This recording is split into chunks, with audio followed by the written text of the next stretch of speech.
Hey, I'm back. Hopefully you saw the last one, so that way this makes sense to you. All my opinions on why I ranked them there are in that one. Um, but if you only care about how I think about the strategists, then this is the video for you, because I'm going to go through and rank all the strategists in where I think they go. And once again, disclaimer, I play casually. This is my opinions on how I feel about the characters in a more casual sense. Uh, so yeah, take everything with a grain of salt. This is not pro play that I'm like comparing it to. These are my like diamond GM games. I'm not in GM yet, but I'm almost there. So Adam Warlock is first on our chopping block. I'm putting him solidly in B. Yeah, because I think he's really, really fine. Sometimes you play against a really good Adam Warlock and they're constantly hitting headshots and hitting with the right click, and they're healing. They out healed a Luna in one of our games, and they'll have team res every single fight. And that's super annoying, but at the same time, you can get more done with a lot of the other supports. And they have better ultimates. And they have better util than the Soul Bond. So that's kind of my opinion. I don't think he's bad. I just don't think he's meta. That's pretty much it. Cloak and Dagger. I'm putting Cloak and Dagger in A. They are still very, very good. They have the longest support ultimate in the game. The support ultimate also... They have the longest support ultimate in the game, and it also damages them, which means you do this vulnerability, and then they just explode because they're standing on damage ticking, and they're getting hit by Cloak and Dagger, and they're getting hit by the entire team. It just is what it is. But I don't think they're S tier anymore, and that is because Mag is still S tier. Now that Mag is in the game, and Gambit is really good, so Gambit boosts Mag's ult generation, so Mag will always have ult when you do, and the new sword team up, he'll always have that, just farms ult so quickly. He has ult so quickly, so you just die. You die pretty fast. So I think they're good, but I think their ult kind of gets shut down, and they're pretty much... Their healing isn't as fast as the other supports that I'm putting up here, but their utility is way better, and that's what I'm trying to say. Next is Jeff. I think Jeff is S tier. For being so for real.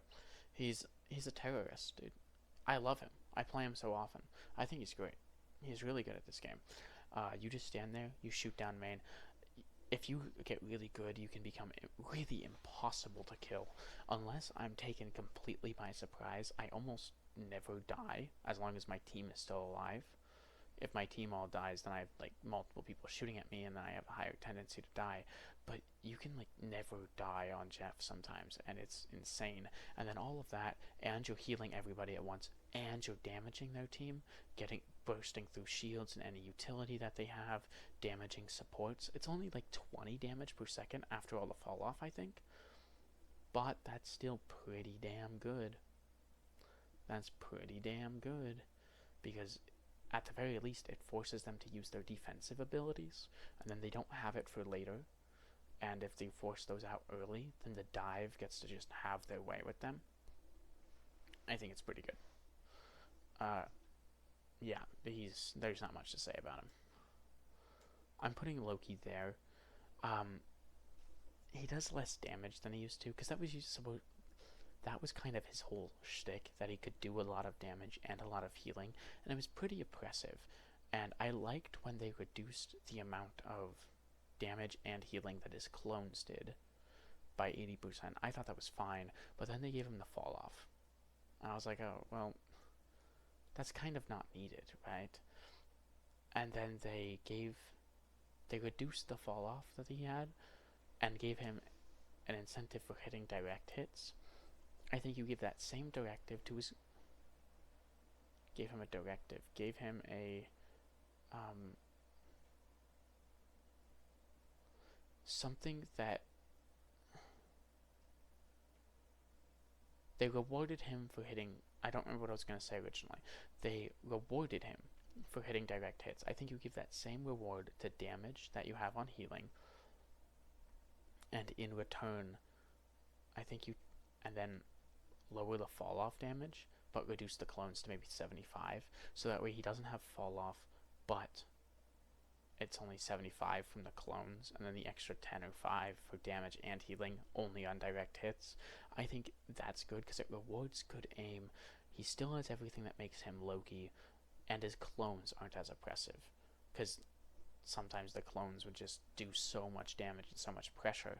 I think that would be fine. That actually, if you do the numbers, that might make him more broken. I don't know.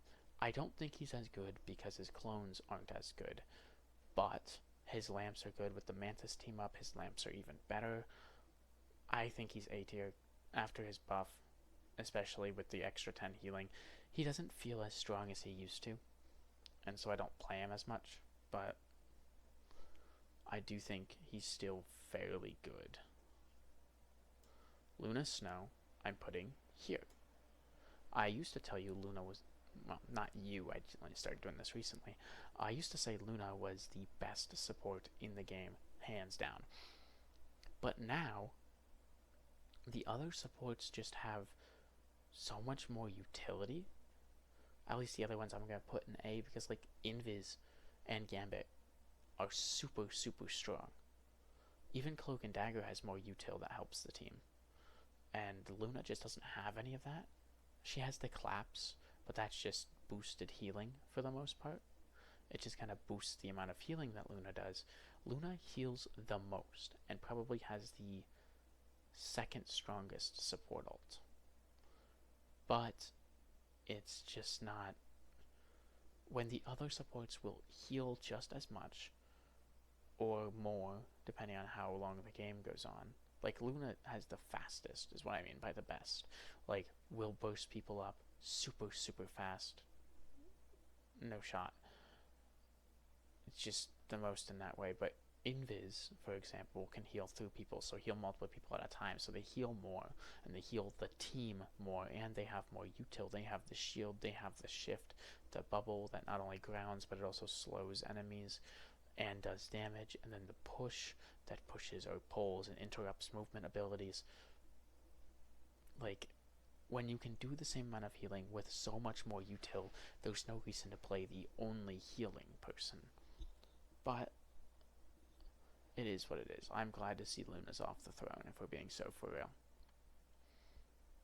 Mantis. I'm putting Mantis above Adam, honestly. And I know Mantis is really good at higher ranks. I know that. But when I play with a Mantis, nobody ever wants to play triple support with a Mantis. I think Mantis is incredible in triple support, but no one ever wants to play triple support with a Mantis. In my ranks, they always want to play double support, and it's never enough healing, because the characters that are really good are like Moon Knight gets played a lot. Like, characters like Moon Knight, or characters that just do a lot of damage, like Bucky, get played a lot in these games, and just can't heal enough. But in triple support, they're really, really good. The team up with Loki and Groot is really good, so that's a really good reason to play them. I think they're good, just not in double support, or at least not in my ranks. I don't see them performing very well. Rocket, I'm putting in A tier. Yeah, I'm putting Rocket in A tier. He's at the bottom. He doesn't... His revive, most of the time, revives you just to die again. And so that's not very fun. And it's not very good either. But he's super survivable. He has a really good damaging gun, and his healing is fine. And then the team up with Penny makes him really good on the maps that Penny's really good on. It's just, you know, are you playing in the right comp, and are you playing in the right map? Alright, so Invis, we already talked about it. Heals just as much, if not more than Luna. Has so much util, does more damage now. She shoots faster. She has the best ult in the game that slows you down on the way in, keeps you slowed while you're inside of it, slows you down on your way out. She has like 3 other slowdowns. She can now shield herself, which gives her a wall to play around. Not only just a wall, but a wall that heals her. Insane work. It is crazy, crazy, crazy. Ultron's the next guy. when Ultron first came out, I was like, oh, why would you ever play Ultron? Just play Adam, because that's when Adam got the headshot buff as well. It's like if you are really good with hit scan, and you'd be playing Ultron from range, so you have to be good with hit scan, just play Adam, because you do healing, because Ultron was only good in triple support. You do the healing, you have the soul bond, and sure, your ult might not be as good, but you can do more healing if you're hitting your shots. You do have a better utility for the team, and you do more damage. Sorry, that's what I was trying to say. I couldn't find the words. Like, if you take it in the practice range, Adam does more damage, and more consistently. And now that Ultron's healing goes down, and his healing is worse, which means everything else is worse, because you kind of played him for passive healing, and he could harass the backline or harass DPS. He doesn't really have the damage to kill super fast. His damage isn't as good as Mantis or Adam or Rocket or Loki or Luna. And he doesn't heal as much as them either. And his shields are practically worthless. The right-click shields. So there's really just no reason to play him, and he even charges his ult slower, because his really best thing, in my opinion, was that you would get ult first almost every fight, and then that's an easy pick. Like every other fight you had ult, you could use it first, you get an easy pick, but now you can't even do that, so yikes. And last, but not least, Gambit.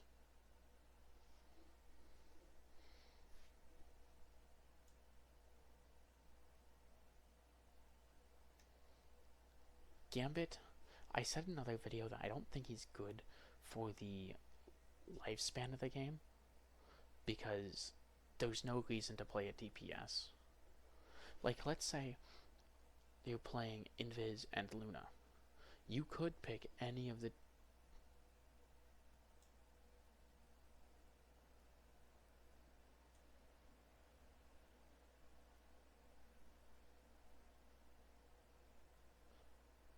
You could pick any of the DPS that are right here. But why would you? Because you could just play Gambit. Gambit is much more flexible than any of those DPS. You can do the same amount of damage and heal, and that's pretty crazy. And if you're doing damage and healing, I've seen Gambit go most damage in the lobby, most healing in the lobby. You have anti-CC, you have a healing bounce that even if you're not the one doing the healing, it'll increase the amount of healing that all those people get for your main supports. And then you have your Spades deck that is a CC and an anti-heal. So if you are playing two supports and you know how to play Gambit, there's no real reason for you not to pick Gambit, especially if Mag is in the game, or if Emma's in the game, because your ult will farm, not your ult, well yes, your ult will increase the amount of damage she does. A full damaging beam plus the Gambit, dude, I melt people so fast when Gambit ults and I'm in it. Like, it's crazy. I think he is so good, but at the same time, I don't ever feel like he's oppressive. Right? He is probably the best or second best. I'm kind of debating whether I should move them or not, but he's the best or second best support in the game. And yet I don't feel like he's oppressive. When they're playing him and we're not, it does not feel like, oh, it's an instant lose unless we choose Gambit. Like, it used to be that way with certain supports, but now it doesn't. And so I'm kind of just thinking, I don't know. I really don't know what to think about this guy. Because on one hand, I think he's going to get nerfed pretty heavily. At least, like, how good he is at doing everything. He should be, in my opinion, I think he should be slightly worse. So that way, like, you play him as a flex. And he's not the best at everything, but he can do it, you know? Jack of all trade, master of none kind of deal. But now he kind of just does everything. At this point in the game, he just does everything. He does everything really well. So he's super good. And he enables so much. He's a playmaker. You can ult at the beginning of the fight and change and just win the fight instantly. Or you could ult towards the middle or the end of the fight and turn the tides. Like, he makes plays for his team. He opens the space for more things to happen. Or you can, I've seen people heal bot with him. and you can do that too, and it's successful, and they do get a lot of damage as well. They'll heal bot with Gambit and still do crazy good damage and have like 9 final hits at the end of the game, and that's crazy. So yeah, that's my opinion on the Strategist. And Angela. Wet Willy.